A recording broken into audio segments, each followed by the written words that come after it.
A very good afternoon to you and welcome to Lunchtime News live on MTV Sports. I'm Nadim Majid. Let's start off with a look at the news making headlines this afternoon. Chairman of the Tangol Pradeshia Sabha arrested.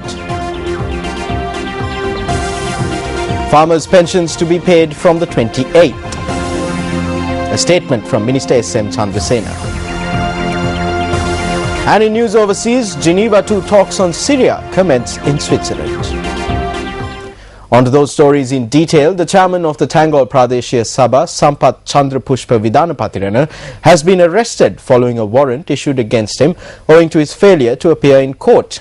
Now, the police media unit said Vidanapatirana was arrested by the Criminal Investigations Department in Court Tail last night.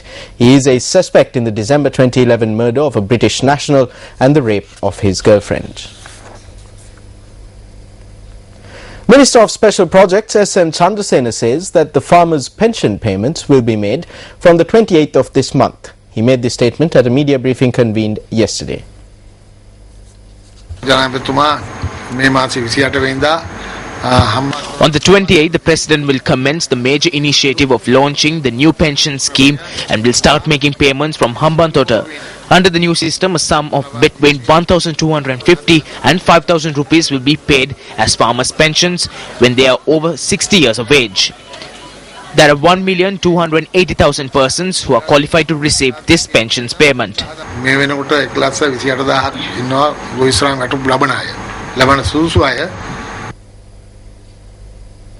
The Ceylon Electricity Board says that power disruptions could occur due to breakdowns at several power stations in the country. Deputy General Manager of the CEB, Senajit Dasanayaka, explained. At the moment, we have Norachole old power station closed for water conductivity problems, and then a combined cycle power plant at Canlitis steam turbine is out at the moment because there was a problem in the underground cable of the generator transformer. At this moment, Ranjanigara is also out due to the whole of the circuit breaker out, and Rantambe is out due to the same reason. Therefore, there can be automatic load shedding in certain 30 kV feeders, and on and off power can be interrupted in various areas. Staying in local news, a new bhikkhu is to be appointed to the position of Chief Prelate of the Amarapura Sri Dharma Rakshita chapter today, a position that was left vacant following the demise of the late Chief Prelate, the Most Venerable Valigama Jnana Ratana Thera. A member of the Sangha Council of the Amarapura Sri Dharma Rakshita chapter, Venerable Mirisse Dhammavansa Thera, said that the chief incumbent of the Vajrajnana Vihara in Bambalapitiya, Venerable Trikunamale Ananda Thera, has been nominated for the position. Venerable Mirisse Dhammavansa Thera said that the Sangha Council would convene at 1 o'clock this afternoon to confirm the appointment. Moving on, the Ministry of Wildlife Resource Conservation says that new laws are being prepared to enable the public to benefit from plants such as Wallapatta, also known as Garanops Walla, Kothalahimbutu and sandalwood. Minister Vijit Vijayamuni Soisa says that cabinet paper containing this proposal is to be presented to the Cabinet of Ministers. The Wallapatta plant has drawn a lot of attention in the recent past owing to numerous attempts that have been made to smuggle the plant out of the country. While several persons have been arrested in the recent past for possessing Wallapatta plants, the most recent incident was reported from Ma Imbula in Nittamboy yesterday. 9 persons were arrested and Wallapatta plants weighing more than a kilogram were seized.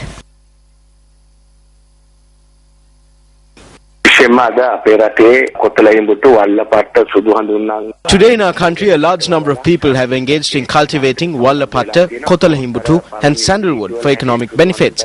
But as per the old laws, a sandalwood plant cannot even be transported. But these plants do get smuggled out to other countries, and when that happens, the treasury and the country loses out. In truth, this needs to be regulated and legalized, because we can see that no matter how strict the laws are, they have not served to protect flora and fauna from endangerment.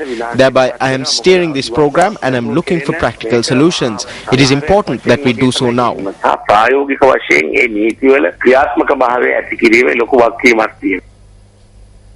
And before we move on to more local news, here's a look at what's still to come on the Lunchtime News. I got a little bit of resistance there saying, oh, NFL is such an American sport and you're not American and how can that makes no sense. And some people can of course be offensive. Ethnicity is not a barrier. Bollywood's Priyanka Chopra's response to her critics.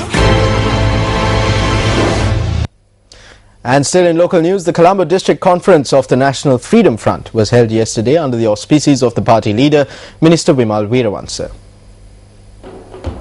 At the conference held at Campbell Park yesterday, 4 proposals, including a proposal on the need for a new constitution, were adopted. On one hand, today there is a fight against ethanol, and on the other hand, there is a fight against narcotics. There is also the fight to slash the 13th Amendment, and there is also the fight to raid Geneva.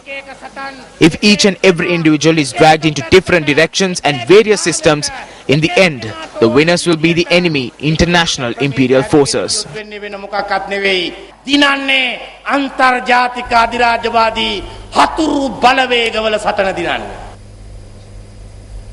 And staying in a political note, a rally organised by the Janatha Vimukti Peramuna was held in Delduwa, Kalutara yesterday. Speaking at this rally, JVP Politburo member KD Lalkantha made these remarks. There are 60 registered political parties in Sri Lanka in addition to the JVP. We say pass it if you can.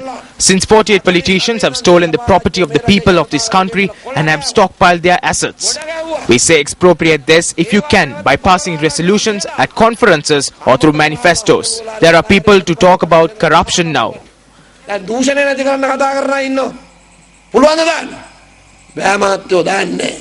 Thereby, we call the UMP supporter, the SLFP supporter and the supporters of other parties to join us.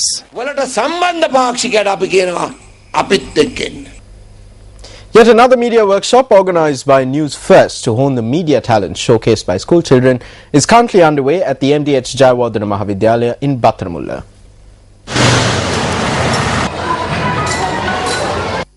The workshop commenced this morning and is the 110th media workshop organised by Newsfirst under the Newsfirst classroom program. 8 schools including MDH Jayawardena Mahavidyalaya are participating in this workshop.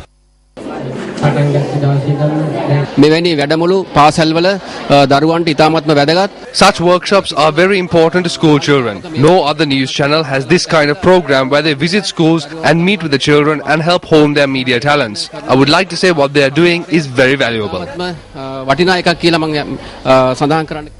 The Ministry of Environment and Renewable Energy notes that it will initiate a broad program to prevent the pollution of rivers by the collection of chemical waste.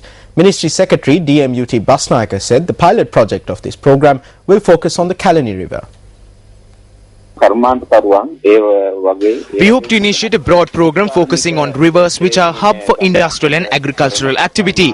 The pilot project for this program will focus on the Kalani River. We will be obtaining assistance from the relevant UN institutions for this project, and through this we hope to mitigate pollution at all rivers in the country.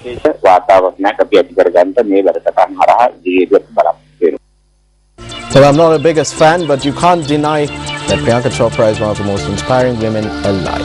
And with that, we wrap up this edition of Lunchtime News. It's been a pleasure having you with me. Join us again at 1:55 for the facts and the figures on the latest groundbreaking news, as only Newsfirst can deliver.